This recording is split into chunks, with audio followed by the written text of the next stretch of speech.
Hey guys, tonight we journey back to a time of smoke-blackened beams, clattering wooden shoes, and livestock that share your bedroom. Welcome to the Middle Ages, where life is short, damp, and honestly, you probably won't survive this, especially if you're born a girl. You take your first breath in a one-room hut, its thatched roof leaking gently onto your face. It's chilly, always chilly, and the only heating is the family pig pressed up against your straw pallet. The fire in the centre of the room crackles, more smoke than flame, because good dry wood is for rich people, and you are definitely not one of those. So before you get comfortable, take a moment to like the video and subscribe, but only if you genuinely enjoy what I do here. And hey, drop your location and local time in the comments. I love seeing where you're all drifting off from. Now dim the lights, maybe turn on a fan for that soft background hum, and let's ease into tonight's journey together. Your first year is mostly a waiting game. Will you survive the winter? Will the milkmaid remember to feed you? The truth is, infants drop like flies, especially girls. There's not much incentive to invest in you when you're not expected to carry on the family name or work the plough. Your crib, a drawer, your clothes, hand-me-downs from your older brother, complete with holes patched by string and hope. The smell in your home is a heady mix of sweat, stale ale, dung, and turnips. The four horsemen of medieval domestic life. Your parents, if they even use that word, don't coo over you. There's work to do. Your mother is probably already back in the fields or scraping crusty pots, while your father mends a fence using more curses than nails. Childcare mostly consists of keeping you from crawling into the hearth or being pecked by the chickens that wander freely indoors. By age 3, you're already helping out, toddling after your mother, clutching a jug almost as big as your head. You drop it, of course. It shatters. You cry. She sighs, picks up the largest piece, and mutters about how many jugs a child can ruin before she learns. And here's the kicker. Your community, tiny as it is, doesn't expect much from you beyond survival. If you're lucky, you'll live to see your 20s. If you're really lucky, you won't lose all your teeth by 18. Historians still argue whether infant mortality rates were as high as some sources claim. But let's just say medieval babies didn't get baby showers. They got last rites. Outside, the streets, or more accurately, the muddy trenches, are lined with waste. Chamber pots are emptied from windows, and walking anywhere is a squelching, splashy affair. The word sidewalk hasn't been invented, and shoes are mostly optional. Still, your world has its moments. On festival days, ribbons go up, and there might even be music played on goatskin drums and cracked lutes. The smells are still terrible, but at least they're festive smells. Roasting meats, bad wine, sweat with a hint of flowers. You chase after older children, who occasionally let you join in their games, tag, clapping songs, or the ever-popular who can hit the rat with a stick. Meanwhile, life inside the home never stops grinding. Literally. Your mother grinds grain between 2 stones every morning, her hands calloused and her eyes permanently squinting from the smoke.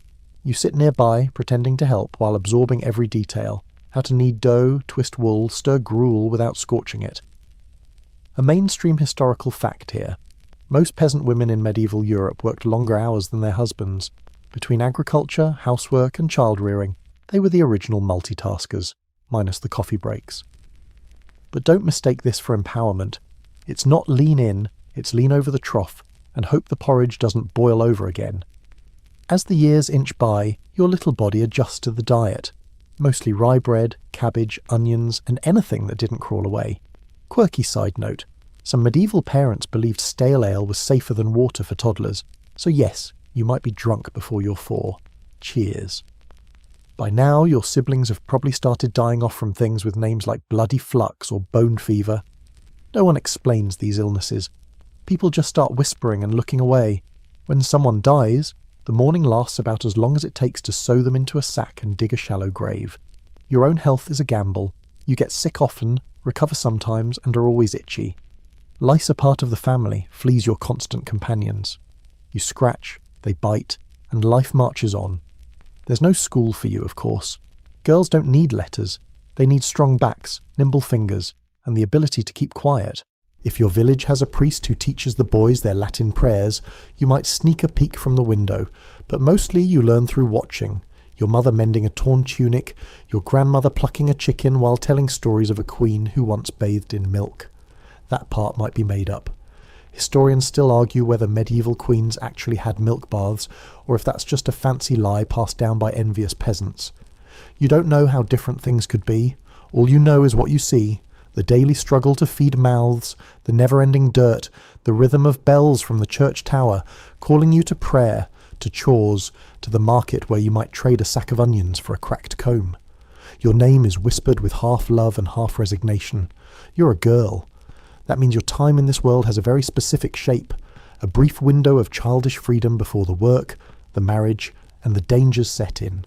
But for now, you chase chickens and try to count stars at night, even if the sky is often too cloudy to see them. You're 5 years old, and no one is particularly thrilled about it.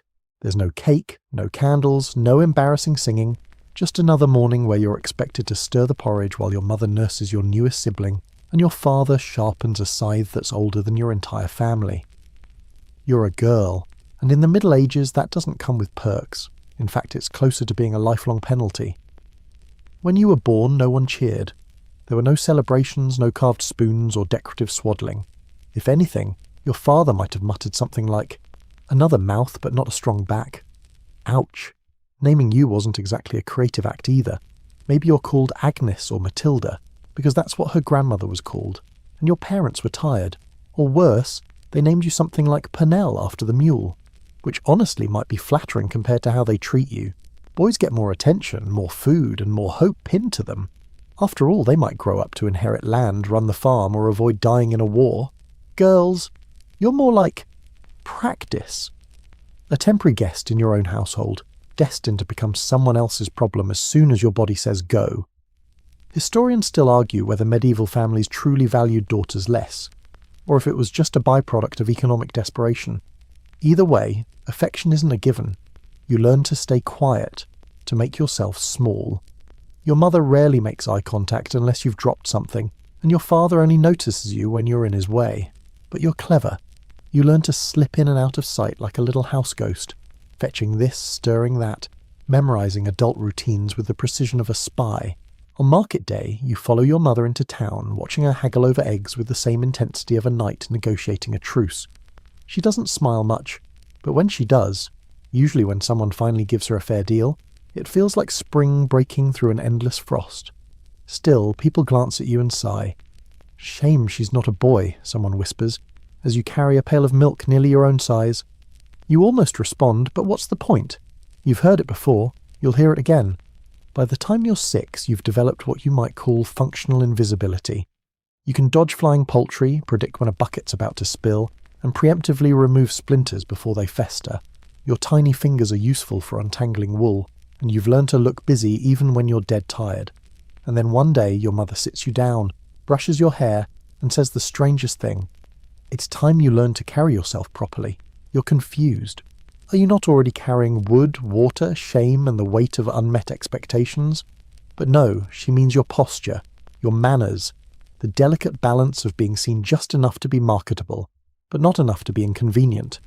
Because soon people will start looking, not at your face, but your waist, your walk, your dowry prospects. You don't know what a dowry is yet. You think it's something that lives in the barn. There's a local superstition, a quirky little belief, that if a girl walks backward around a yew tree while holding a bundle of rosemary, she'll be blessed with a husband who has all his teeth. That's the kind of romantic optimism you're surrounded by. You start noticing how other girls act. The older ones move slower, speak softer, and keep their heads down. The moment a girl shows signs of ripening, she vanishes from the carefree chaos of childhood. Suddenly she's churning butter in silence, eyes flicking nervously whenever men pass by. It starts to dawn on you. Being a girl in the Middle Ages isn't about becoming someone, it's about becoming useful to someone else. Marriage isn't a dream, it's the finish line for a race you never agreed to run. At home, your parents begin making strange comments. The blacksmith's wife has no daughters. The cooper needs someone who can handle bees. These are not casual observations, these are audition notes. Historians still argue whether these premarital arrangements were driven more by love, economics, or sheer convenience. Spoiler, it was mostly goats and grain. And then comes the moment you lose your last baby tooth, maybe one of the few, Normal childhood milestones you'll actually hit. It falls out into a basin of rinse water, and your grandmother cackles. Now you're ready to chew your fate. You have no idea what that means, but it doesn't sound great. That same week, your friend Ellen disappears, not in a dramatic way. One day she's there playing duck in the barrel with you. The next she's gone, replaced by whispered gossip and a basket of eggs delivered to her family's doorstep. Rumour has it she's been sent to live with a baker 3 villages over, part servant, part future bride. Your mother doesn't mention it, but you notice how she double knots your bonnet before sending you out now. You catch her eyeing your legs, your ankles, your shape, as if dreading the day someone else starts eyeing them too. Even your clothes are shifting. No more loose smocks and flower crowns. Now you wear heavier, scratchier garments with tight sleeves and laced bodices that make it impossible to run properly. Which is fine. No one expects you to run anymore, only to wait. And so you wait, on stools, at hearths, by the well. You're waiting to become a woman, though no one explains what that means except that it involves bleeding and bread making. At night, you curl up beside your siblings, the fire's warmth long faded. Your thoughts wander. Will you be like your mother, hard and quiet? Will you laugh like your grandmother, who talks to shadows and wears garlic on a string? Maybe you'll find a way out. Maybe you'll marry someone kind, or join a convent, or just run far enough that no one can find you, but probably not. By the time you're 7, the village has stopped seeing you as a child. You're not Little Meg anymore. You're that girl from the miller's house, and that title comes with expectations. Your hands should always be busy, your eyes should always be down, and your future, it's being quietly bartered in whispers behind wooden doors. You overhear your mother talking to a neighbour, casually suggesting that your weaving is improving. That might sound like a compliment, but you know what it really means. She's advertising. You're being sized up not for your personality or dreams, because those don't matter, but for your dowry potential, your hips, and your butter-churning skills. Historians still argue whether peasant girls had much say in their marital futures, but let's just say no one's asking you what you want. Marriage negotiations don't look like fairy tales. There are no candlelit proposals or soft declarations of love. It's more likely to start with something like, "Your girl looks sturdy. Can she work sheep?" And just like that, the path of your entire life begins to solidify around someone else's ambition and your ability to not complain too loudly. Let's pause for a fun tidbit. In some regions, a potential groom might give a girl a gift of bacon to show interest. If she accepts, that's basically an engagement. So, yeah, your destiny could hinge on whether you like salted meat. By now, you've noticed that the older girls vanish one by one. Some go to help distant relatives. Others are sent to noble households to serve as maids or nursemaids, which is code for future wife if no one else comes along. You, meanwhile, are kept close, for now. Your mother begins teaching you the useful things. You learn to repair a hem using thread spun from flax you prepared yourself. You learn to tell when milk is close to spoiling, how to knead dough without overworking it, and how to avoid gossiping with neighbours who smell like fermented onions and trouble. You also start learning silence. Real silence. The kind that presses down on your tongue like a heavy stone when older men start looking at you too long. You learn to slip away, to tuck your shoulders in, to pretend you didn't hear the joke they made about your ankles. Every part of your day is a tiny apprenticeship in survival. You watch your mother barter half a chicken for a sack of barley. You watch her scrape mould off cheese and declare it fine. You watch her carry grief in her eyes when she looks at your younger sibling. Too sick, too small, and already halfway to the grave. Mainstream historical fact time. By age 7 or 8, many girls were already expected to take on full adult responsibilities, especially in poorer households. Childhood, as we think of it today, simply wasn't a concept. If you could walk and talk, you could work. That reality shapes your days. You wake at dawn to fetch water before the sun turns the path into thick, slurping mud. You help gather kindling, gut fish, and keep the smaller children from licking beeswax again. By midday, your hands are cracked from soap made of ash and lard, and your back aches from lifting more than your weight in turnips. But there's one thing you're really expected to learn: obedience. Because what good is a wife who talks back? At night, while your siblings snore, you lie awake wondering what your match will be like. You've seen them. boys who barely wash, who throw rocks at dogs, who pick their teeth with chicken bones. Maybe one of them will be yours. Lucky you. Still, there's a strange kind of beauty to your world. The sun through the smoke hole, the smell of warm bread, the sound of distant bells drifting over the fields. You find moments to breathe, even laugh. You and the neighbour girl reenact saint stories with sticks and cloaks, pretending you're martyrs instead of future housewives. There's even a story passed around the village about a girl who ran away to the forest and lived with wolves. You don't believe it, but you repeat it to yourself anyway, because even a false escape is better than none. Your mother starts dropping subtle warnings. Don't wander alone. Don't speak unless spoken to. Don't smile too much. You're being prepared, not for love, not for joy, but for negotiation. You are a piece on someone else's chessboard. One day your father returns from a neighbouring village with a new scythe and a new idea. The tanner's boy is almost of age, he says. Strong arms, bit slow, but he has a cow. You look at your mother.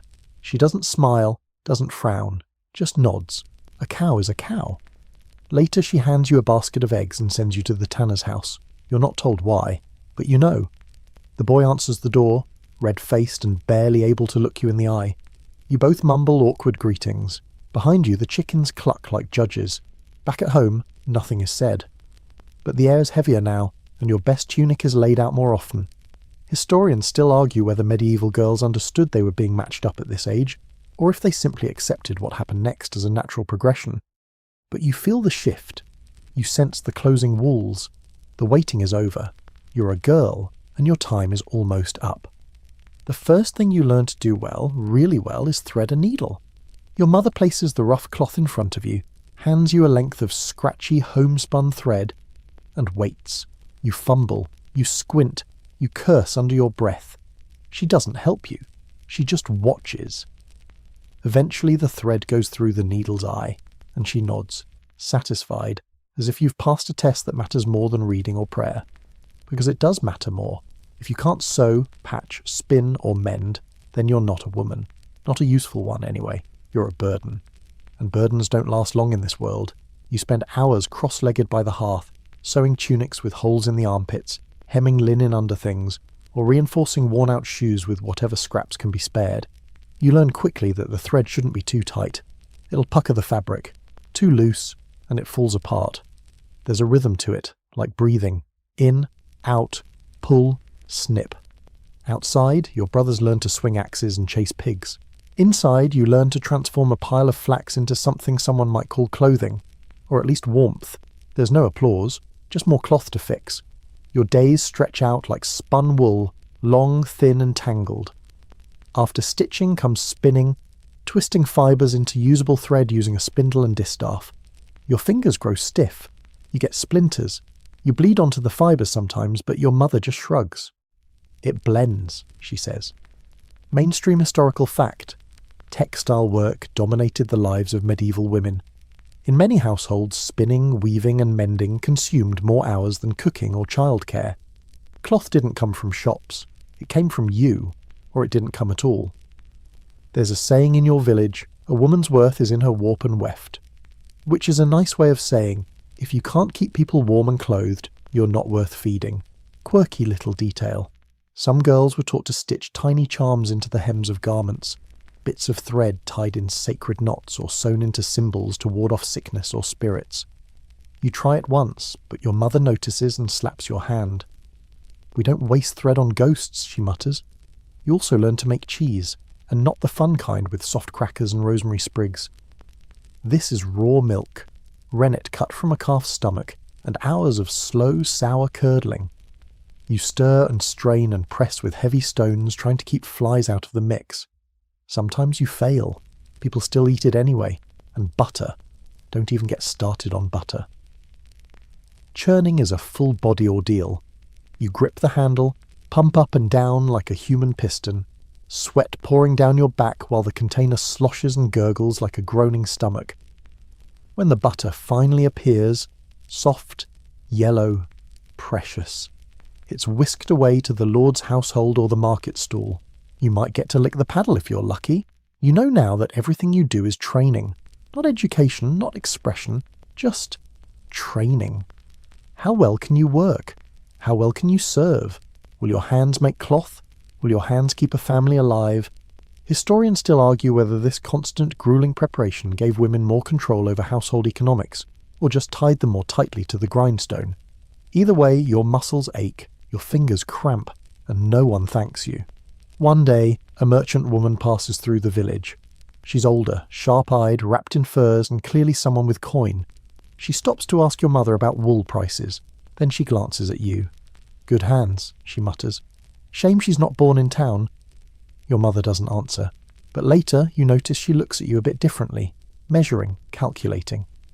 Maybe, just maybe, you won't always be stuck here. But you don't get your hopes up. After all, you're also learning how to kill chickens. You cry the first time. The chicken doesn't. It just flaps once, then falls limp. Your hands shake. The blood is warm, stickier than you expected. Your grandmother watches, unimpressed. "You'll need a stronger stomach if you ever want a stew," she says. "You're not just making clothes, you're making food, fire, shelter, life. You soak grains in water to soften them into mash. You mash roots into paste. You sweep ashes out of the oven, knowing full well you might burn your eyebrows off next time you lean too close. It's not glamorous. It's not romantic. But without you, nothing in the house functions. And still, somehow, you're told you don't do anything important. Every now and then, you sneak outside to breathe. You watch the clouds drift. You lie in the grass and stare at nothing, just to feel what it's like to not do something for 5 whole minutes. Your siblings call for you. A pot needs mending. The sheep wandered off again. You're pulled back into the constant rhythm. Work, feed, clean, repeat. And all the while, in the background, there's the looming fact. Someone is still out there, waiting to marry you. Someone who probably won't care that you make the softest cheese in the village or that you can sew 12 stitches in a breath. They'll want you because your family promised you, because you can work. But tonight, in the silence after the fire dies down, you press your finger to the tip of the needle and hold it there. It pricks, just a little, a tiny pain. But it's your pain. And for now, it reminds you that you're still here. You wake hungry. Again. There's always hunger, just different flavours of it. Sometimes it's a growling, gnawing thing that hollows out your belly and makes you dream of roasted apples and honey bread. Other times it's a dull ache behind your ribs, like your body is sighing for something it knows it won't get. You chew stale rye bread and pretend it's a feast. This is just how it is. Food for you is whatever hasn't gone off yet. You eat the heel of a loaf hardened to stone, cabbage boiled into mush, maybe a spoonful of porridge so thin you can see the bowl beneath it. If you're lucky, there's a bit of lard to rub on your bread. If you're really lucky, there's a lump of cheese you manage to hide behind the pickling barrel. And don't even get started on meat. Meat is a rare thing, a special thing. When it appears, it's usually gristle and tendon boiled into oblivion. Unless it's salted pork, then it's just so dry you wonder if you're chewing jerky or leather. You never get the best cuts. That's for your father or your brothers if they're strong enough to work the fields. You get scraps, crumbs, the coal drippings, and you're told to be grateful. Mainstream historical fact here. Women, especially in peasant households, were usually served food last after men and children. And, that's right, even your 6-year-old brother might get more stew than you. Age and effort mattered less than gender and who had a beard. Hunger follows you to your chores. You try not to think about food while tending the fire or hauling water, but it's always there, humming under the surface. You watch hens scratch at the dirt and wonder, just for a moment, what raw eggs taste like. You pluck wild greens near the forest's edge, hoping they won't make you sick. Sometimes they do. Historians still argue whether medieval peasants really starved as often as popular culture suggests, but the truth is, you don't need to starve to suffer. Malnutrition is its own kind of slow torture. Brittle hair, cracked lips, fingers that tremble when you lift a spoon. And when famine hits, it's a whole different level of despair. The rains don't come, or they come too hard. Crops fail, grain rots, bread prices triple. Suddenly everything is different. The air feels heavier. No one sings while they work. Even the chickens seem quieter. During famine years, entire villages shrink. People disappear into the woods and don't come back. Or worse, they do come back, changed. You learn to make famine bread, a sour, sticky mess made from ground bark, acorns or boiled nettles. It fills your stomach but leaves a strange taste that lingers in your mouth for hours. A quirky historical tidbit. In some regions, women mixed chalk or clay into bread to stretch the flour further. It didn't taste good, and definitely wasn't healthy, but it was better than nothing. Maybe. You see neighbours collapse in the fields. You see your little cousin's ribs through her skin, and still you keep moving. Because if you stop, if you fall, no one picks you up. Even feast days feel like a cruel joke.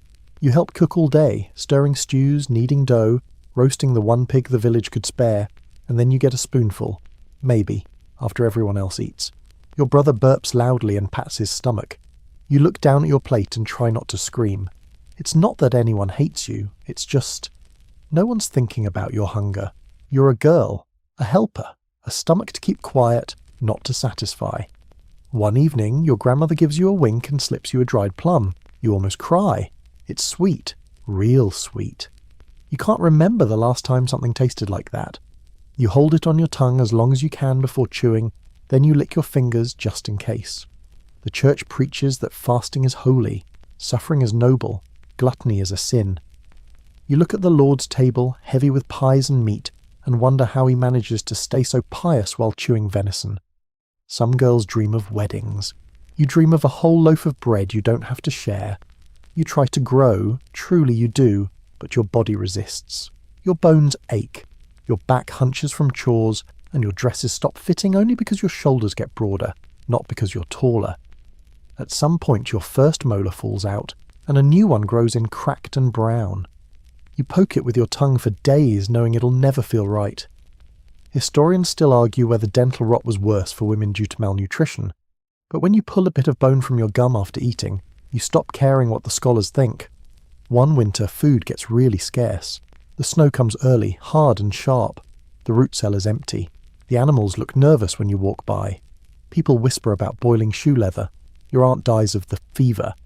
Everyone says it was the illness, but you saw her a week before, thin as reeds, eyes like glass. She was starving, and everyone knew it. No one says that out loud. When spring finally comes, you survive. But your hunger stays. Not just in your belly, but in your eyes, your hands. You crave more than food. You crave warmth. Wholeness. A day where you eat before anyone else and don't have to explain why. But in the Middle Ages, a girl wanting more is dangerous, so you chew your bark bread, say your prayers, and pretend you're full. You wake up bleeding. It's not much at first. Just a sticky streak on the straw mattress, a coppery scent that doesn't quite go away. You think you've been wounded in your sleep, or maybe you rolled onto a sharp rock. But then it happens again the next morning. And again. You don't tell anyone. Not right away, because something in you knows this is different. Something in you whispers, "It's started." You try to hide it, stuffing old rags between your legs, changing them quietly behind the goat shed. You walk stiffly, you wince when you sit. You pray no one notices the smell, but of course they do. Your mother finds the stained cloths and sighs, not out of concern but calculation. You've officially crossed the threshold from girl to marriageable object. Mainstream historical fact. In most medieval cultures, menstruation marked the beginning of a girl's eligibility for marriage, sometimes even the day of. There was no concept of adolescence. You were either a child or a potential wife. Nothing in between. Your mother doesn't ask how you feel. She just tells you to wash more often and not to walk with your knees apart like a fool. Charming. The local midwife drops by and eyes you like she's checking a ripening melon. She gives you a satchel of dried herbs to help steady the blood. You don't know what's in it. It tastes like dirt and mint, but you drink it anyway. There's a new discomfort in your life now, not just physical, though that's plenty bad, but social. The boys stop teasing you. They look at you instead. The older ones let their gaze linger too long. The younger ones ask questions in snickers. You are not ready. And yet, everything in your world assumes you are. Ready for marriage, ready for children, ready for death, really, because those three things are often bundled together. Quirky historical tidbit. Some medieval women wore charms made from animal teeth or bat wings during their monthly courses, believing they could reduce the pain. Others simply bit down on leather and hoped it ended quickly. You're not offered any of these charms. You're offered a choice. Keep quiet about it, or risk being labelled troubled. You choose silence. Your mother teaches you how to dispose of the cloths. Burn them if possible, bury them if not. The smell might attract spirits, or wolves, or worse, nosy neighbours, and you start to notice something. The church is suddenly very interested in your body. The priest gives a sermon about Eve's punishment, about the unclean flow of blood, and how women must remain modest, lest they tempt others into sin.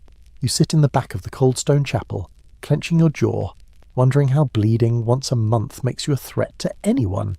Historians still argue whether the church's teachings about menstruation were taken literally by most people, or simply used as convenient excuses for control. Either way, you feel watched, judged, shamed. You're told, directly or indirectly, that your body now belongs to others, that your womb is a vessel, that your breasts, sore, awkward, uneven, are future milk factories, that your blood is both a curse and a duty. You dream of ripping off your bodice and running into the woods. You dream of climbing a tree and never coming down. But in the morning you're lacing your shift and pretending nothing's wrong. And then one day your father tells you to carry a jar of pickled onions to the tanner's house. Again. He doesn't have to say why. You arrive, barefoot and sullen. The tanner's boy, your intended, though no one says that out loud, is skinning something that might once have been a deer. He waves, embarrassed. You nod. The jar is heavy in your hands. "Do you like onions?" he asks. "No," you say. He shrugs. "Me neither." And just like that, you know what kind of marriage this will be. A quiet one, an awkward one, but probably not a cruel one. He seems the sort who'd rather feed pigs than hit his wife. It's a low bar, but it's something. You walk home and try to imagine what it'll be like, leaving your family, sleeping in a strange bed, bleeding onto strange sheets, bearing children that might look like this boy, who smells vaguely of wet fur. You're 13. You still like singing songs to yourself. You still sleep with a carved bit of wood shaped like a rabbit. You still don't know how babies are actually made, though you have ideas. The older women say things like, "When the time comes, you'll know." That doesn't comfort you. It sounds more like a threat. One evening, your grandmother pulls you aside and tells you a story about a girl who refused to marry. She shaved her head, dressed as a boy, and joined a monastery. They say she lived out her life copying manuscripts in peace. They say she was never found out. You ask if it's true.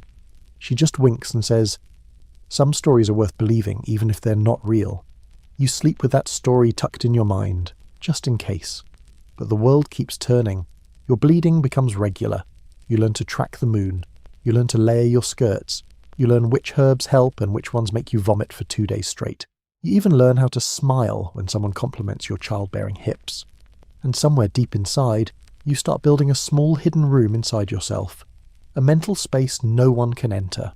Not your mother, not your future husband, not even the church. Just you. Because you're going to need it. You're betrothed now. Not officially, not with a ring or a feast or a dramatic announcement in the square. Just decided. Agreed upon. Sealed over pickled onions and a firm handshake.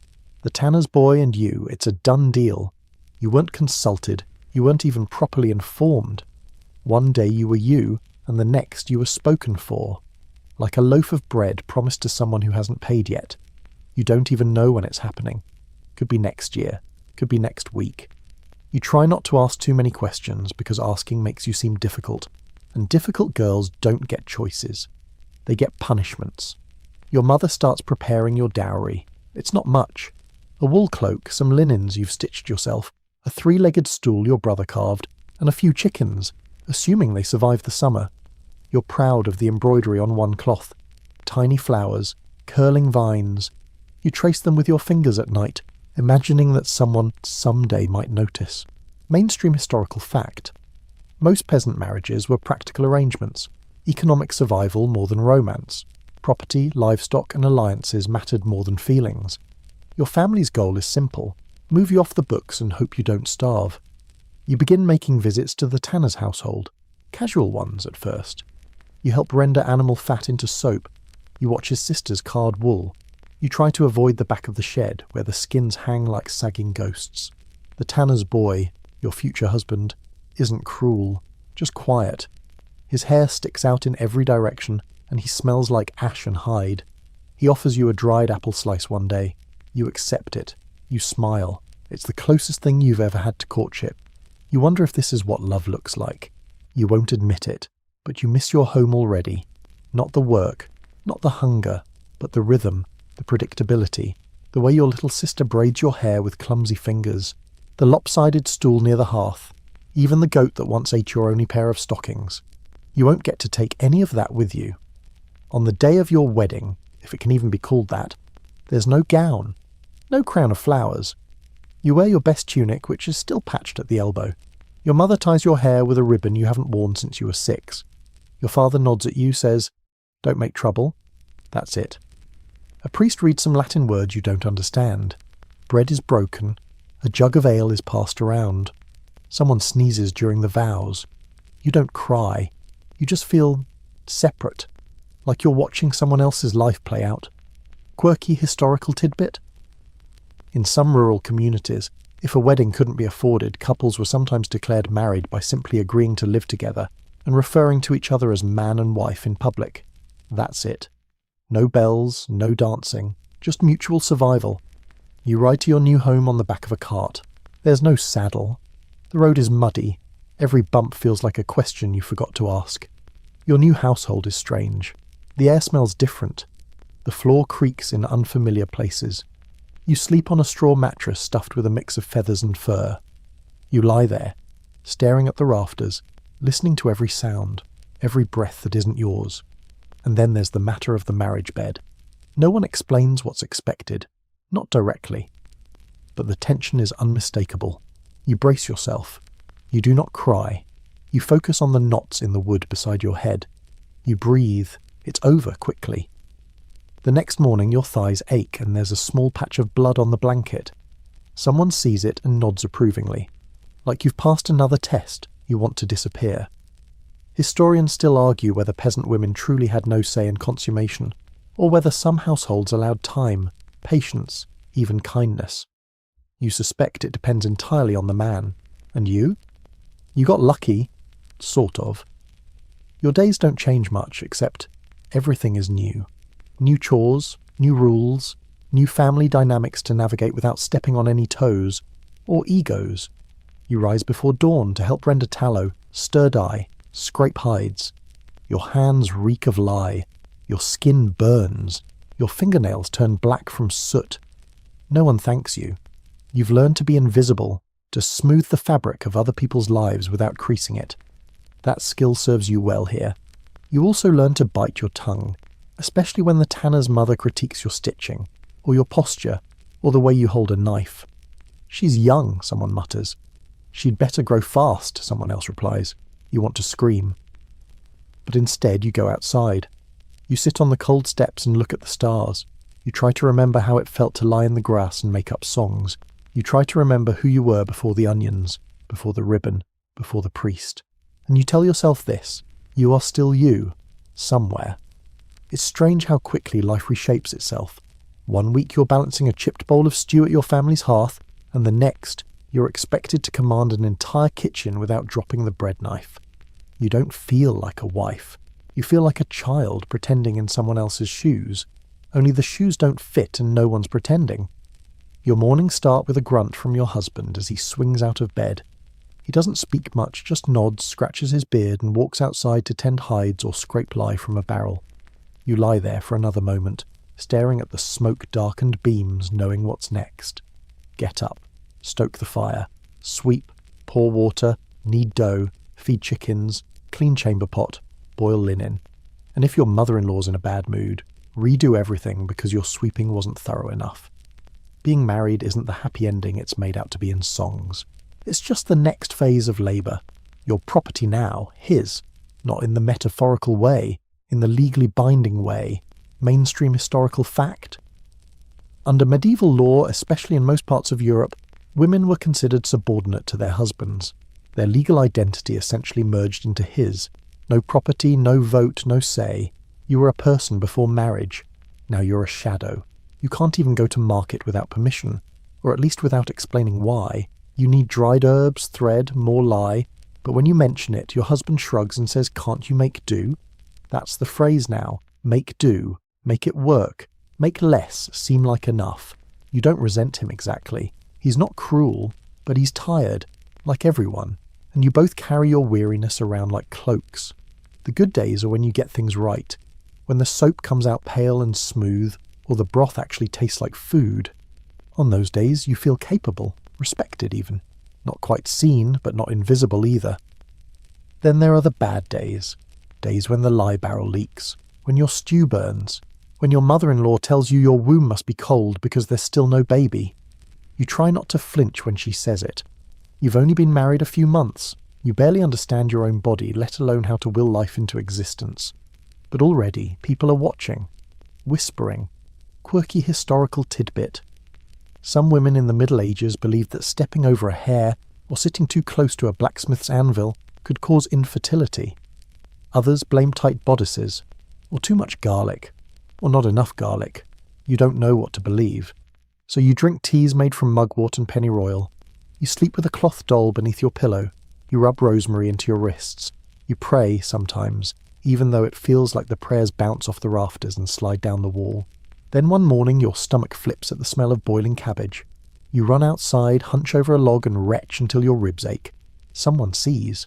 Someone always sees. By evening your mother-in-law is smiling like she's the Virgin Mary herself. Knew she wasn't barren, she tells the neighbour loudly while peeling onions. Your husband nods like he somehow had anything to do with it. You're not smiling. You're terrified. You didn't even know how to be a wife. Now you're supposed to be a mother. Historians still argue whether medieval women saw motherhood as an empowering role or simply an expected one. Either way, you don't get to choose. Your body made a decision before your mind caught up. You begin moving slower. People fuss over you for about 2 weeks. Then they return to handing you buckets, scolding your posture, reminding you to stay active so the baby doesn't get lazy. The midwife visits once. She pokes your belly, tuts, hands you a bag of herbs, and tells you to avoid moonlight. You ask why. She says, bad for the womb.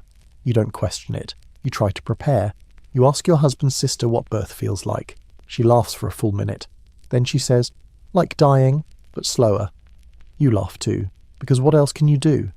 Your back starts to hurt. Your feet swell. Your clothes stop fitting and the new ones itch. You crave honey and pears, but the only fruit in the house is half a shriveled turnip. You lick it and put it back. Some nights you lie awake, one hand on your stomach, wondering if your child will have your nose, your laugh, your stubbornness, or if it will even live long enough for you to find out. Because no one says it, but everyone knows. Childbirth is a gamble. A coin toss with your life on one side and a tiny grave on the other. Your grandmother once told you that a woman giving birth has one foot in the grave and the other on a soap-slick floorboard. At the time, you thought it was a joke. Now you know better. You don't talk about it, but you think about it constantly. The awkward, tangled knot of sex and sin you've been dropped into without so much as a how-to guide. No one told you what to expect when your marriage was sealed. No one told you about the discomfort, the confusion, or the wave of shame that crept in afterward like damp under a door, and certainly no one told you that women were supposed to want it, but only in a quiet, polite, totally invisible kind of way. Because here's the rub, pun intended, you're expected to be both virtuous and available, pure and ready, the Virgin Mary by day, a fertility goddess by night, no questions allowed. You and your husband don't talk about it either. It's something that just happens like milking goats or mending tunics. You brace yourself. You breathe slowly. You try not to make a sound. Mainstream historical fact. The medieval church viewed sex as inherently sinful, even within marriage, unless it was strictly for procreation. And for women, any sign of enjoyment could be seen as evidence of moral weakness. So, great. You're sinful if you want it, suspicious if you don't. It's a lose-lose wrapped in scratchy wool sheets. The strangest part? No one even acknowledges your discomfort. When you hint about pain or confusion, your mother-in-law just shrugs. That's the price of bearing fruit, she says while chopping onions. You don't know whether to laugh or scream, and yet everyone around you has an opinion on what's appropriate. There are rules, so many rules. No lying face up on a full moon, no touching if you've eaten leeks, no intimacy on feast days, fast days, saints' days, or, just to be safe, every Wednesday. Historians still argue whether these rules were enforced, mocked, or quietly ignored. But you know this. They exist, and you're meant to follow them. So you do. You don't dare speak to other women about it, at least not directly. Instead, you exchange glances, nods, little shared silences when someone mentions bedroom matters. Sometimes, when gathering herbs or scrubbing pots together, someone might mutter, He's not cruel, but he's clumsy. And everyone will just nod, because they know. One woman, Agnes, older, widowed, unafraid, once said, "If you keep your eyes open, you can pretend it's not happening." You weren't sure whether to be horrified or impressed. There are stories, of course, whispers in the dark, about women who refused, women who ran, women who took lovers, usually ending up in rivers or prisons, or pits. You don't even think of resisting, you just endure, because you're not foolish. You know how fast a good reputation can shatter. And then there's the church. Oh, the church has thoughts. The priest preaches fire and brimstone about lust, quoting Paul and Augustine until your ears ring. A woman's desire leads men astray, he thunders. You look at your calloused hands and wonder what desire even looks like. The confessional becomes a place of theatre. You kneel. You whisper sins you don't believe are sins. You say you thought impure thoughts when really you were just trying not to think at all. The priest nods solemnly and tells you to recite prayers. You do. Because it's easier than asking questions no one wants to answer. Quirky historical tidbit. Some medieval women were prescribed cabbage water to cool the womb if they were deemed too lustful. You taste cabbage every other day. No one seems worried. You start noticing other rules. How women aren't supposed to sing too loudly, lest it stir up temptation. How showing your ankles while walking to the well earns you a whispered scolding. How smiling too much at a male merchant gets you labelled a flirt. You don't feel like a temptress. You feel like a tired girl in a too tight bodice trying to remember if you salted the stew, and yet there's this constant low thrum of being watched, judged, not just for what you do, but how you move, how you speak, whether your husband seems content or restless. Because if he's restless, they'll blame you. Historians still argue whether this sexual scrutiny served as social control or was simply a symptom of religious fervour. You suspect both. All you know is it never ends. One night, lying beside your husband, you whisper, "Do you think I'm wicked?" He turns to you confused. "No," he says slowly. "You just worry too much." You stare at the ceiling. You want to believe him. But in a world where even pleasure is a potential sin, worrying feels like the safest form of resistance. And yet, despite it all, there are moments. Small ones. A brush of fingers while rinsing laundry. A shared laugh over a broken stool. A time when you initiate. Not out of fear, not out of duty, but just to feel something human. And it's not terrible. It's soft, brief. And for once, it belongs to you. You tuck that moment away like a hidden charm. Something no priest, no neighbour, no gossiping market woman can take from you. Because being a woman in the Middle Ages means navigating a maze of rules you didn't write, expectations you didn't agree to, and rituals no one explains until it's too late. But it also means survival, creativity, quiet defiance stitched into the seams of your silence. You're not wicked. You're just trying to live. You wake one morning to the unmistakable feeling of something shifting inside you. A tightness, a weight, a strange fullness. You don't say anything at first. You just lie there, hand resting on your belly, eyes wide in the half-light of dawn. This is it. You're pregnant. You're sure of it. Not just from the missed bleeding or the heaviness in your chest or the way your appetite has become chaotic and demanding, but from a knowing deep in your bones that you are no longer just you. Mainstream historical fact. Most medieval women spent more of their reproductive years pregnant or recovering from it than not. It was expected. It was constant. It was dangerous. You rise carefully. You move slower. You begin the day's chores with a newfound awareness of your own fragility. But no one else slows down for you. No one reduces your load of firewood. No one offers to knead the dough for you. You're pregnant, yes, but you're also still a wife. A worker. A body expected to function until it breaks. And oh, how easily it might break. The older women know. They give you tight-lipped looks, murmur half blessings, and leave sprigs of herbs on your doorstep. Yarrow, angelica, maybe some mugwort tied with coarse twine. No one says it out loud, but they're afraid. And so are you. Your husband says little. He seems proud in the stiff, awkward way of a man who doesn't quite know what to do with his hands. He pats your shoulder. He says, "Good." And then he returns to scraping hides, as if the fate of two lives hasn't just shifted forever. You're expected to carry on as normal, so you do. You clean, you cook, you throw up quietly behind the woodpile, you cry once when your dress won't fasten, you scrub harder the next day to make up for the wasted time. You've heard stories, you've seen stories. The woman 3 houses over, who laboured for 2 days before dying on a pallet of straw, the midwife who arrived too late, the baby who never cried, the husband who remarried before the season changed. You've never been told these stories directly. They're passed around in glances, in silences, in how quickly someone changes the subject when you ask too many questions. Historians still argue whether maternal mortality in the Middle Ages was as high as some records suggest. But when you live in a village with 3 gravestones for every mother, it doesn't feel like much of a debate. Pregnancy is not a celebration. It's a countdown, a quirky historical tidbit. Some women in labour were given birthing girdles, long strips of parchment or cloth marked with prayers and saints' names, to wrap around their bellies. The idea was protection, divine intervention, maybe just comfort. You don't have one. You make your own by whispering psalm fragments into the lining of your apron. The months pass, your back aches, your feet swell, your sense of smell becomes a curse. You can't stomach cabbage anymore and the tannery stench nearly knocks you flat. You keep your hands busy to silence your thoughts. You stitch tiny booties from scrap cloth, not because you know you'll need them, but because it gives your fingers something to believe in. And then come the dreams. You dream of bleeding, of screaming, of midwives shaking their heads, of your baby being born silent.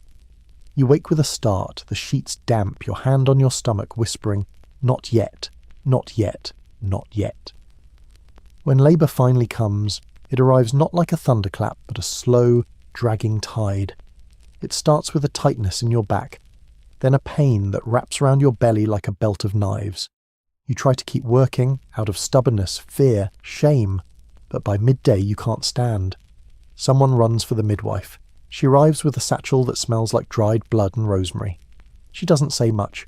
She just nods, feels your belly, mutters something about good position, and tells you to lie down. You do. And then the real pain begins.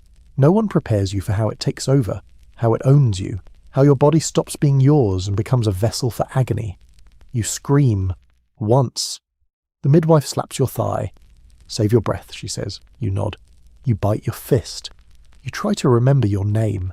Time stops meaning anything. The fire goes out. Someone opens a window. Someone closes it again. Someone brings you broth. You spill it. You see your grandmother for a moment sitting by the door, but she died 2 winters ago. You blink, and she's gone. You feel tearing. You feel burning. You feel like you are leaving your own body. And then, finally, a sound, a cry, small, angry, wet. Your child, your child. The midwife says, "It's a girl." You nod. You don't speak. You're too tired to be disappointed. You're too grateful to be alive. They place her on your chest, sticky and warm, eyes screwed shut. She smells like blood and milk and smoke. You whisper, "Hello," and for a moment everything else disappears. Historians still argue whether childbirth created bonds between medieval women that transcended their isolation and labour. You don't care what they argue. In this moment, you feel a bond stronger than any rule or prayer. You've done it. You survived. But the bleeding doesn't stop. You notice it when the midwife frowns, when she changes the linen again, and again, and again. You don't panic. Not at first. You just feel cold, tired, like sleep is dragging you under. Someone slaps your cheek. You hear shouting. You see your husband's face, pale, stunned. You see the midwife reaching into her bag, pulling out more cloths, a carving of St. Margaret, a wooden cross. You close your eyes, and you think, if this is it, at least I held her once. You wake, barely.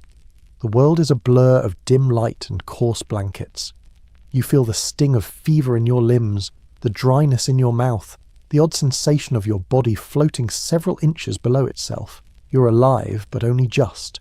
Someone is weeping nearby. You hear the creak of floorboards, the low murmur of prayers. You think you hear your name. You fade out again, and again. When you finally return for good, it's 3 days later, and the midwife is gone.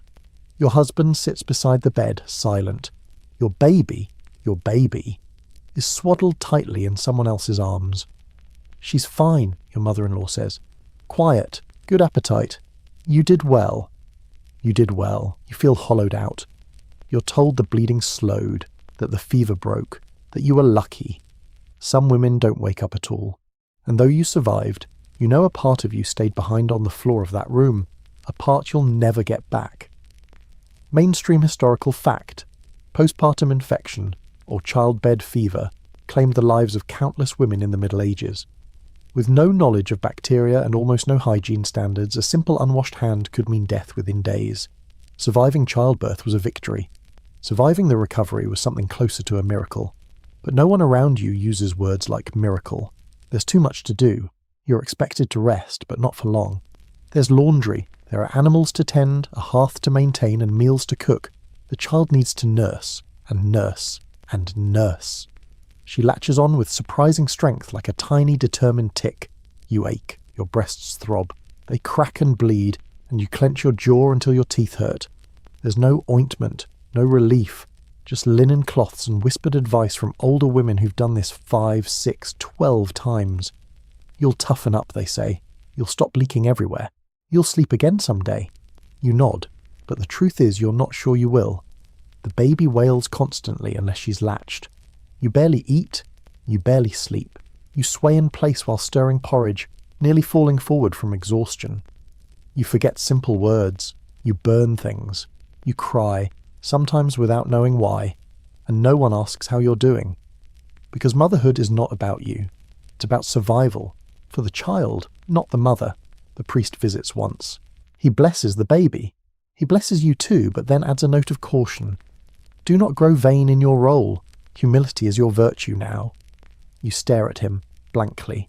Quirky historical tidbit. Some people believed a woman's soul left her body during childbirth and hovered above her until her churching, a ritual cleansing done 40 days after birth. Until then, you were considered spiritually impure, unfit for church, suspect. You count the days until you're churching. Not because you care about the ritual, but because it's the first time someone will officially acknowledge that you're still here. In the meantime, life continues. The baby grows. She gets a name, one borrowed from your husband's grandmother. You wanted something else, something gentler, but your opinion wasn't asked. Now she bears a name as heavy as a sack of flour. You sing to her when no one's listening, quiet lullabies your mother used to hum. You make up verses about birds and bees and honey. She stares at you with wide, wet eyes, her tiny mouth moving as if to answer. For a moment you feel something you haven't in weeks. Connection. A thread tying you to this little person who doesn't know how hard the world is yet. You wonder if she'll get to be a child for longer than you did. You doubt it. Historians still argue whether medieval children were cherished or merely tolerated until they became useful. You suspect it depends on the child, and the season, and whether there's enough food. When your daughter is 6 weeks old, she gets a rash. Just a few red bumps. But you panic. You've seen how quickly things spiral. You've buried cousins smaller than she is. You try everything. Chamomile tea, ash water, a poultice of garlic and vinegar. Nothing helps. Your neighbour notices the rash and whispers, "Keep her out of the moonlight." You nod, pretending that makes sense. You're ready to try anything. And that's when the rumours start. Nothing loud, nothing obvious. Just whispers. That your baby was too quiet, that she cried too much, that she was born too small or too early or not under the right moon, that maybe, just maybe, something unnatural is involved. The word witch isn't said, but you feel it, hovering. You make a show of going to church. You bring the baby. You pray loudly. You tie a small wooden cross to her cradle. You survive the whispers, this time. But you know now. If your child dies, it will be your fault. If she thrives, it's God's blessing. Either way, the credit or the blame skips past the father like water off stone. You watch her sleep one evening, curled like a bean, her breath whistling softly through tiny nostrils. You wonder what world she'll grow into, what she'll be forced to carry, what she'll learn to hide, who she'll be given to, whether she'll survive her first birth. You touch her cheek, so soft it hardly seems real. You whisper, "I hope you get more than I did." But you already know better. There are smells you never get used to. You've grown accustomed to blood and milk and fire smoke, but some things still punch you in the nose, like the reek of rotting turnips under the floorboards, or the fermented stink that wafts from the privy after rain. You keep a sprig of mint tucked in your sleeve for emergencies. It helps. A little. And then, of course, there's you. You smell. Everyone smells. It's the medieval way. There's no shame in it, because there's no real alternative. A full body wash happens maybe once a month. If the weather's warm, the well isn't dry and your chores are miraculously light. Otherwise, you do what everyone does, spot clean with cold water and a rag, or rub yourself down with a bit of vinegar, or when you're feeling very fancy, rose water, if you can find someone willing to trade for it. Mainstream historical fact. Personal hygiene was valued in medieval Europe, but access to clean water, soap and privacy made regular washing a rare luxury. Public bathhouses once flourished in some areas, but many were shut down or frowned upon by the church for being immoral. Because, of course, everything eventually becomes immoral. You do your best. You wash your hands with lye soap that leaves them cracked and dry. You scrape dirt from your nails with a bone pin. You comb your hair daily to keep lice at bay. But the lice always win. They're just part of life. You and your neighbours talk about them like the weather. The lice are bad this week. Mine don't like the cold. One woman claims garlic in the hair helps. Another swears by goose fat. Neither works. There are moments when you long for the feel of a hot bath. So hot it steams the cold from your bones. You had one once, years ago, when you were small and sick and your mother boiled water over 3 separate fires just to lower you into a wash tub. You still remember how it felt. Like being kissed by the sun. Now, washing is a basin by the door, a rag too thin to scrub with, and a draft that turns your goosebumps to frost. You do what you can. You clean your baby more than yourself.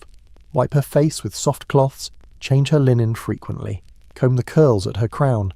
Her skin still smells sweet, warm, like bread and milk and sleep. You press your nose to her hair and breathe deep. It's the only clean thing in your life. Sometimes you envy her. Other times you worry you're already failing her. Quirky historical tidbit? Some women in wealthier households used crushed pearls or powdered horn as early versions of dry shampoo. Others dusted their underarms with dried lavender or rosemary ash to mask odour. You try this once. The lavender makes you sneeze. The ash leaves streaks under your arms. But you pretend it's working anyway. Your clothing doesn't help. It's made from heavy wool that soaks up sweat and smoke and never quite dries in winter. You wear the same few garments for weeks. When you finally wash them, you do it by hand in a wooden tub, boiling water in shifts, scrubbing until your knuckles bleed, then hanging them to dry on a rope that always sags too low. You own one underdress, maybe 2. You rotate them, patch them, whisper prayers into their seams. You've learned how to clean the dirtiest parts first in case you run out of daylight or soap. You once asked your husband what he thinks of the smell. He blinked, sniffed, and said, "It's fine." That was the end of the conversation.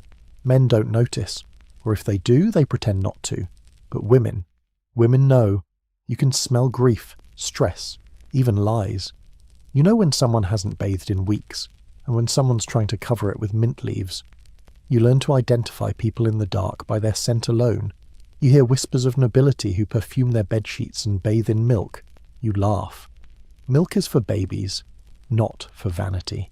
And besides, you'd rather drink it. Though you wouldn't say no to a warm soak and a moment alone. Even your teeth are turning on you. One at the back throbs so badly you have to chew on one side. There's no dentist, no clove oil, no kindly healer with a silver pick. Just your husband's cousin, who once pulled a rotten tooth with a rusty nail and a pair of tongs. You consider it. You don't mention it. Historians still argue whether hygiene truly deteriorated after the fall of the Roman baths, or if it's just a modern misunderstanding of medieval routines. But you don't need a historian. You need soap, and maybe a comb that doesn't snap when you use it. Your hair is a battlefield. You braid it tightly to keep it clean, wrap it in cloth when you sleep, pick out the fleas one by one, you burn them in the fire, it becomes a ritual, one fleck at a time, your own quiet little war. Once, a travelling monk passed through the village. He had white robes, sandals, and hair so shiny it looked like a river. You stared. Everyone did.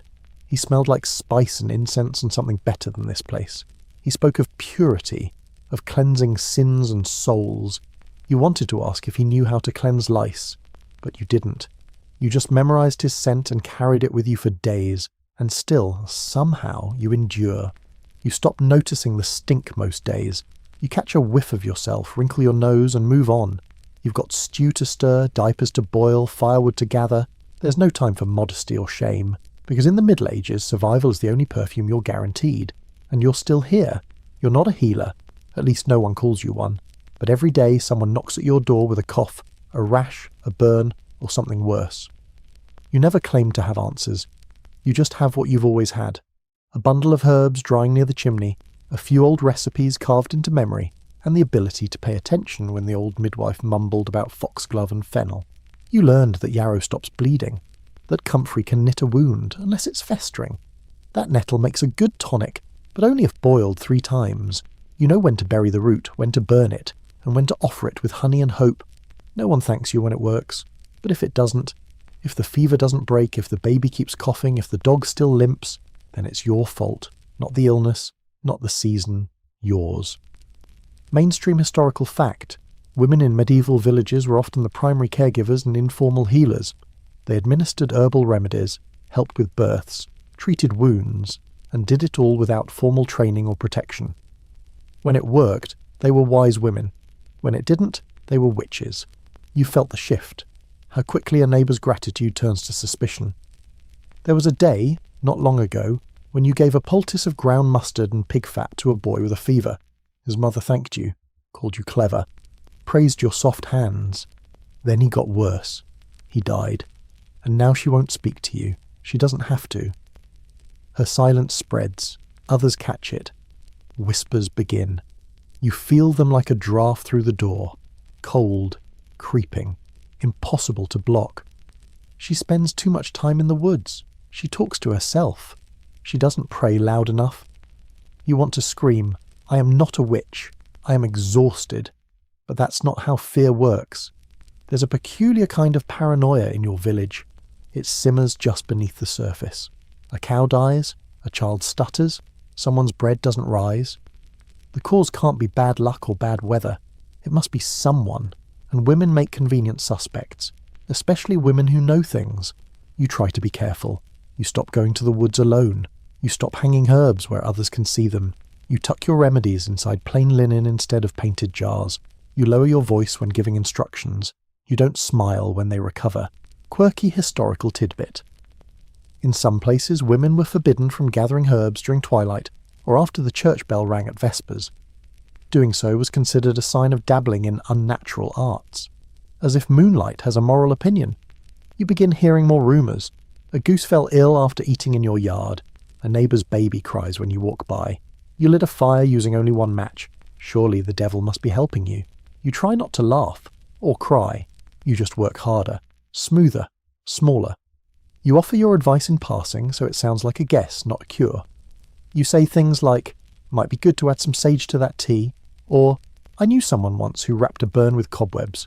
Worked for her." You make your remedies sound like old wives' tales, because that's what keeps you safe. Historians still argue whether witch hunts in rural villages were driven by true belief, political power, or just old-fashioned neighbourly spite. Probably all 3, you don't care. You just want to live through the winter. But there are signs things are getting worse. The priest's sermons grow sharper. He speaks more about temptation, corruption, evil in familiar places. He never says names. He doesn't have to. Your husband starts watching you more closely. Not cruelly, just carefully. He notices when you come home with muddy hems, when you brew tea with unfamiliar leaves, when you hum to the baby while grinding dried root. One night he asks, "Where do you get these ideas?" You shrug. "From my mother." He nods, slow and uncertain. She was a good woman. You agree, she was, but that doesn't mean they thought so. You still keep your little book. It's just a scrap of parchment and charcoal marks, hidden in a pocket in the floorboards. No spells, no curses, just ratios, notes, observations, what worked, what didn't. You open it only when you're alone. It smells like dust and secrecy. You've seen what happens to women who don't stay careful. The tanner's cousin once accused her neighbour of eyeing her goat too long. A week later, that woman's home was burned to the ground. No trial, just ash and accusation. You wonder if she really did anything. Probably not. Maybe she just forgot to smile. You look at your baby, still soft, still safe. You stroke her cheek, her hair, and think, "I'll keep my head down for her." But it's a hard thing, dimming your light every day.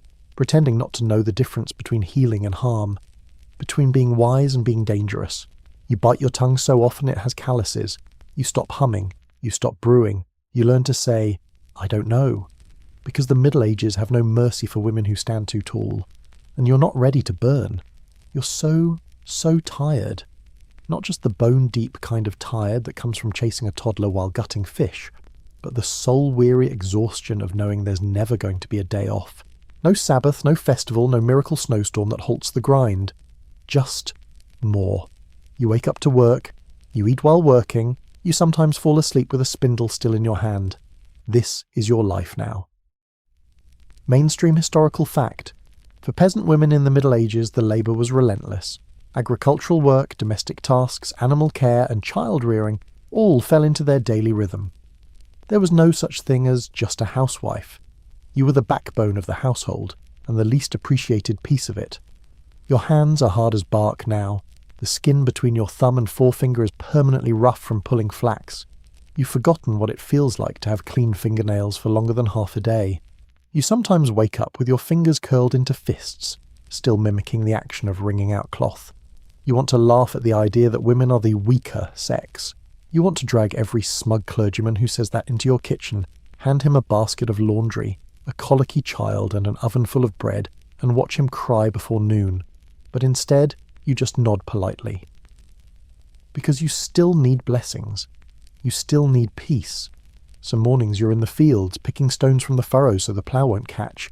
Other days you're on your knees, scrubbing the same stain out of the same tunic for the third time, because someone dribbled fat all over it. Again. And then there's weaving, spinning, darning, brewing, baking, feeding the chickens, gathering kindling, churning butter until your arms shake, mopping up a child's mess while boiling root vegetables and trying not to burn the stew. You've learned to do 5 things at once, and yet you're still scolded when one stitch is crooked.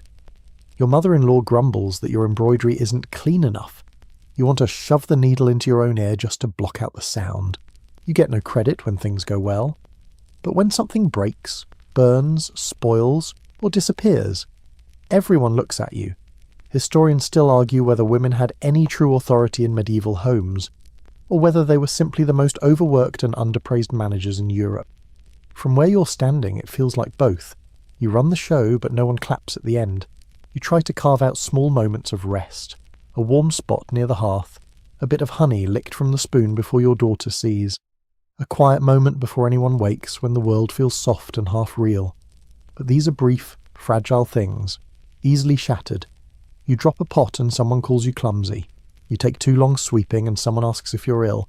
You rest for 5 minutes and someone says, "Must be nice to have time to sit." A quirky historical tidbit. In some places, women who were too efficient were suspected of witchcraft. How could she finish her weaving so quickly? Must be sorcery. So you can't be too slow or too fast, just exhausting amounts of adequate. And let's not forget the animals. The goat that kicks over the milk, the chickens that peck your toes, the pig that seems to wait for you to turn your back before escaping. You chase it through the mud, barefoot, swearing under your breath while the neighbours' sons laugh and shout things like, "Look, the pig's got a shadow!" They don't mean the pig. You know it. You hate it. Still, you catch the beast. You drag it home. You scrub your feet with ashes and a sigh. And then, of course, there's the baby.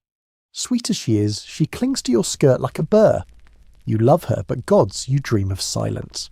A moment where no one needs milk, bread, or comforting. Where no one is wailing, "Mama!" while you're elbow deep in potato skins and regret. She cries when you leave the room. She cries when you return. She cries for reasons that defy science, religion, and logic. You try not to take it personally. Your husband doesn't not help, but he's busy too, tanning hides, fixing tools, trading at market. He says he understands. He says, you work hard, but he doesn't see it. Not really. Not when the child wakes for the 3rd time in a night and you get up bleary-eyed to rock her. Not when the fire won't start and your hands are shaking from cold and fatigue. Not when you hide in the root cellar for 5 minutes just to cry where no one can hear you. This is the part of womanhood no one writes songs about. There's no glory in wiping snot with your sleeve. No epic tale in watching your bread rise just enough to avoid being called lazy. No monument built for the woman who remembered to soak beans and mend socks and stop a toddler from sticking a spoon in the fire. But you still do it, because no one else will. You dream sometimes of something different. Not castles or carriages. Just a day without tasks. A chair that doesn't creak. A bowl of stew you didn't have to cook. Maybe a second spoonful. But for now, you peel turnips while humming a lullaby, balancing a crying child on your hip, stirring the pot with your foot, and wondering when the last time was that someone said, "Thank you." You honestly can't remember. It's not that you want to be a man. You just sometimes wonder what it feels like to walk into a room and not have to prove you belong there. To speak without apology. To be invited to sit at the table rather than hover near the doorway, waiting for the right moment to ask if the bread's done rising. Because make no mistake, you're excluded. Every single day. Mainstream historical fact. Medieval women were largely barred from public life. They couldn't join guilds, speak in church, hold public office, or attend university. Unless you were cloistered in a convent or born with a crown already hovering over your baby head, society wanted you quiet, obedient, and invisible. You are not cloistered, and you are certainly not royal. You pass the guild hall every market day. Inside, men discuss prices and policies. They drink ale, scratch their beards, make decisions that affect your family, your labour, your future. You press past the open door carrying a basket of radishes and goat cheese, unnoticed, or worse, noticed just enough to be dismissed. You can't apprentice. You can't vote. You can't sign your name on anything official unless your husband lets you. You don't even have a signature, to be honest. Just a mark you make with a stick dipped in berry juice, shaped like a crooked fish. And the library? Forget it.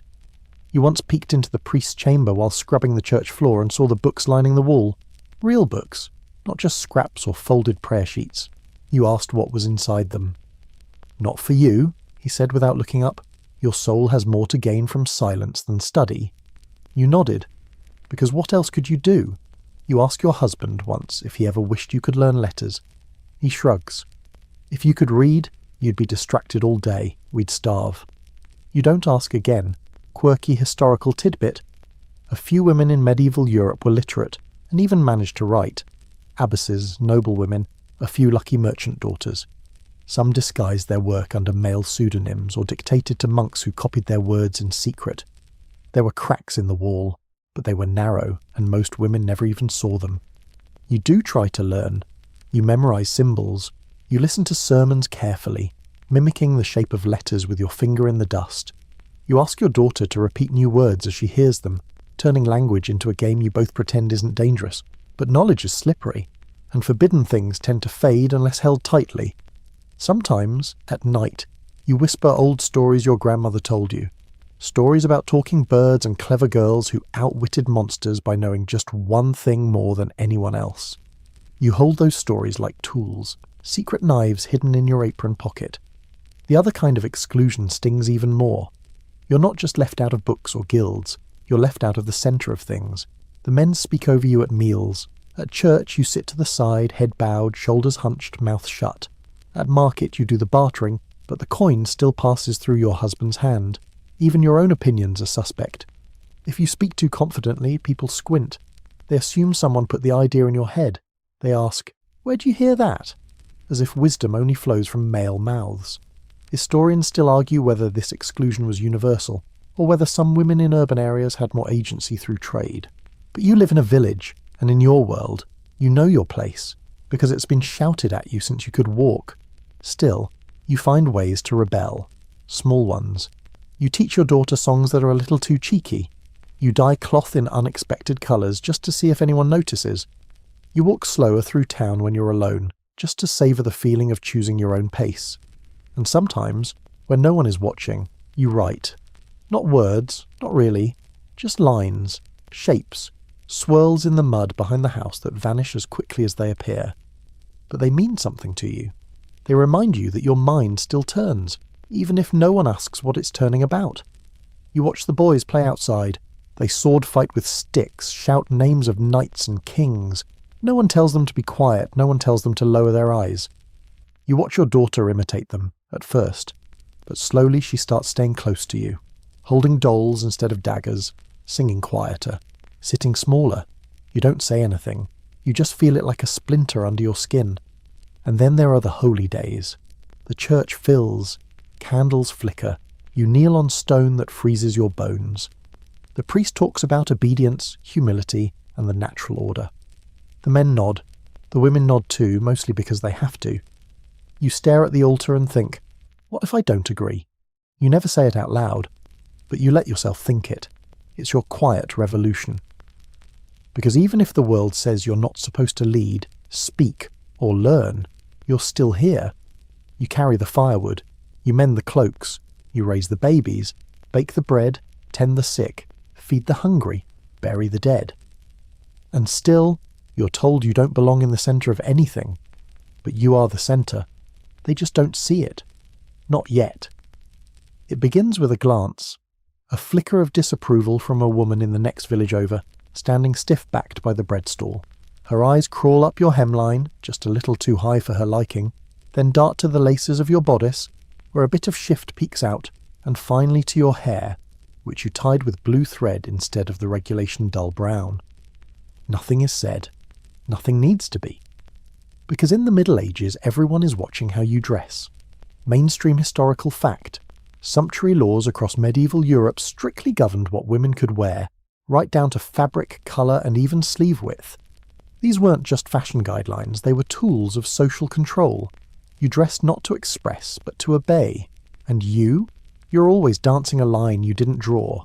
Your outer kirtle is made of coarse wool, dyed a muted green because anything brighter would signal arrogance or, worse, vanity.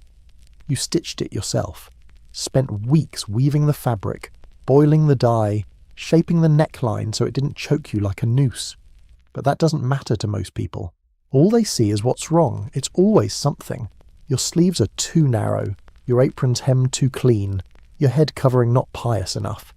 You wrap your hair in linen most days, but sometimes, just sometimes, you leave a braid exposed just to feel like a person again.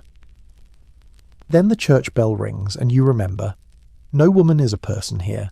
She is a role, a shadow, a cloth-wrapped vessel of humility. The priest preaches against excess. Not against the fine furs worn by the Lord's wife, mind you, but against your embroidered cuffs. Against the girl who wore red shoes once and got side-eyed for weeks.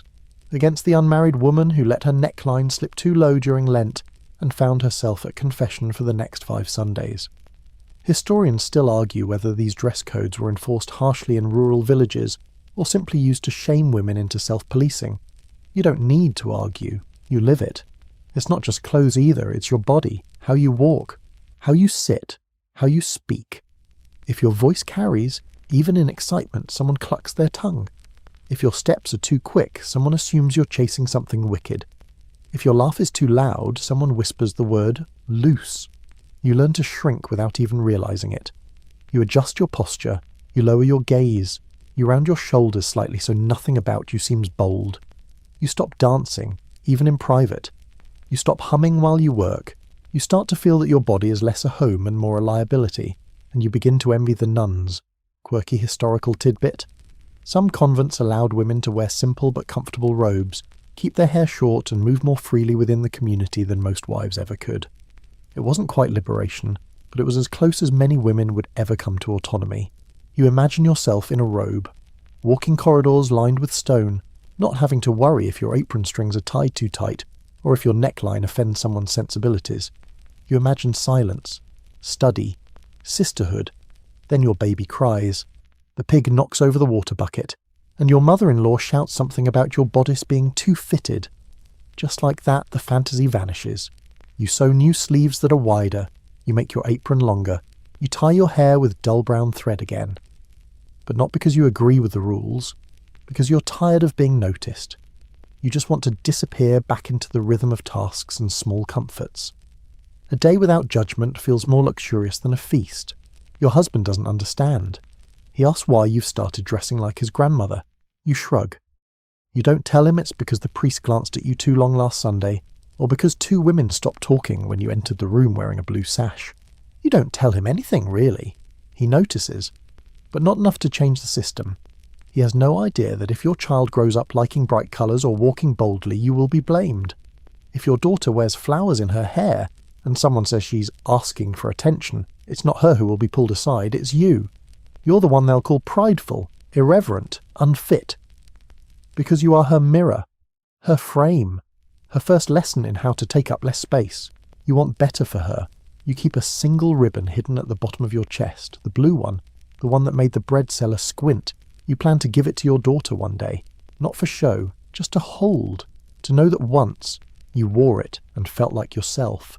You still have days where you feel defiant, where you tie your scarf just a little higher, where your stitches form small secret patterns only you can recognize, where your walk straightens for a moment even if someone might notice. And sometimes you catch your daughter watching, not judging, just watching. And you think, maybe she'll ask questions one day. Maybe she won't let herself be shrunken. Maybe she'll wear blue thread whenever she wants. You hope so, even if you don't get to. He dies quietly, not in battle, not of plague, not with ceremony or priests or final words, just quietly. Your husband lies down with a cough one evening, and by morning his skin is cool and grey and still. That's it. No goodbyes, no last requests, just a slumped figure on the straw mattress and a room full of shocked silence. You feel numb. You also feel relieved, and guilty about the relief, then angry about the guilt, then empty all over again. There's no time for grieving. There's too much to do. Mainstream historical fact. In the Middle Ages, widows occupied a strange social category. You were no longer a wife, but not exactly free. Your rights depended entirely on local laws, your husband's will, if he made one, and how much your in-laws liked you, which, let's be honest, is a gamble at best. The moment the body cools, the questions begin. Who owns the house? Who gets the tools? Who claims the animals? The church sends a man to advise you on your options. He's all vague words and scribbled scrolls and half smiles. He mentions customary law, inheritance expectations, and the needs of the estate. He never mentions you. Your husband's cousin shows up, eyes already skimming the furniture. Reckon he owed me a pair of goats, he mutters, glancing at the corner where the animals used to sleep. Your mother-in-law immediately asserts that she should remain in charge of the household. For stability, she says. You nod, not because you agree, but because you're too tired to fight. Not yet. And then there's your eldest son. He's barely 12, but legally if your husband owned anything outright, land, tools, a decent set of boots, it now belongs to the boy, not to you, to him. You become his guardian, until he turns 14, and then you answer to him. You look at him while he eats stew that night. He has no idea. He's just chewing, humming a bit between bites, happy that someone gave him the biggest chunk of carrot. You blink slowly and return to your bowl. The house doesn't feel different, but it is, because now every man who passes by knows you're alone. Vulnerable, maybe even available, they speak more softly to you, or more boldly. They linger too long at the gate. They ask if you need help mending a fence or butchering a hog. They look around the house as if checking its worth. You know what they're thinking. A widow can be claimed. A quirky historical tidbit. In some villages, the local lord had the legal right to decide whom a widow could marry. In exchange for the privilege of staying on her late husband's land, she might be paired off with someone she barely knew, or didn't want. You're not ready to remarry. You're not even sure you ever want to. But you also can't afford to live as a burden. You do the math. You don't own the roof over your head. You don't have legal guardianship of your own children, not in a way that grants control. You don't control your income because your husband's tanner's tools were reclaimed by his cousin within the week. You have your hands, your sewing needle, your root cellar, and a jar of dried herbs that some people still trust you to brew without suspicion. It's not enough. So you start asking around, quietly, carefully, not about men, about options. You hear of a widow in the next village who rents her attic to travelling weavers, another who sells spiced ale during festivals, another still who joined the lay sisters at a convent, scrubbing floors in exchange for board and quiet. Historians still argue whether widows had more independence or simply traded one kind of dependence for another. From where you sit, knees sore, soup boiling, children asleep, it feels like both. You try to claim some space. You move your husband's boots out of the doorway. You rearrange the firewood. You speak louder at the market. You barter with confidence. People notice, not always in a good way. Your mother-in-law tuts. Your neighbour frowns. The priest gives a sermon about the dangers of unguarded tongues and women who forget their station. You scrub your pots harder that evening, smiling bitterly. And then, 3 weeks after the funeral, a man appears at your gate. Not a stranger, just someone you didn't think would be bold enough. "I could take care of things here," he says. "You've got mouths to feed. I've got strong hands." You thank him, politely, firmly, politely. You do not invite him in. Later you sit at the edge of your bed. The room is cold. The wind whistles through the shutter. You wrap your shawl tighter and stare at the ceiling, wondering what's worse, being ignored or being noticed like this. You consider your daughter, your son, the ache in your knees, the balance of flour in the bin, the goats that didn't actually belong to anyone's cousin, and you think, I have made it this far. You might not own the land. You might not wear the keys at your waist like a noblewoman, but you're still here, still deciding, even if the world insists you can't. World insists you can't. World insists you can't. World insists you can't. World insists you can't. World insists you can't. World insists you can't. World insists you can't. World insists you can't. World insists you